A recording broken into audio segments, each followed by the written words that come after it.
That was 1977.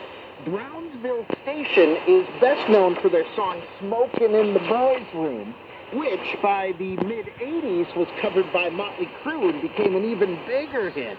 Well, Brownsville Station is some great 70s hard rock, and that song, you'll never guess where I first discovered that song. Ah, yes, The Good Doctor, the Dr. Demento radio show, a huge influence on yours truly growing up.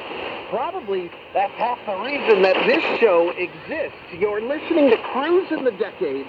It's 100 years of music appreciation and the concept of bringing listeners together through music across vast distances through radio transmission signals all over our great planet Earth.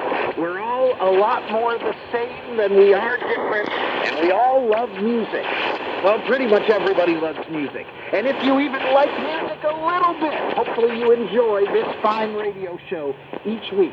Crusin the Decades, where we pick out one song per decade, and we're going to move into the 1980s. Now, this week for our 80s selection, get ready for this. I happen to grow up in the Twin Cities area, Minneapolis, St. Paul, Minnesota.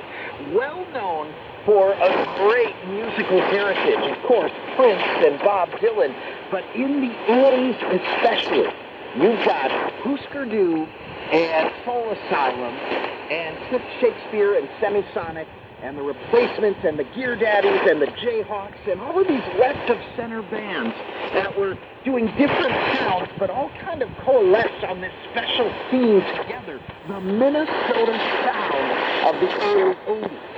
The Replacements were well ahead of their time and so critically heralded, and the record collectors loved all the music of the Replacements. So we're going to put one from their 1984 album, Let It Be.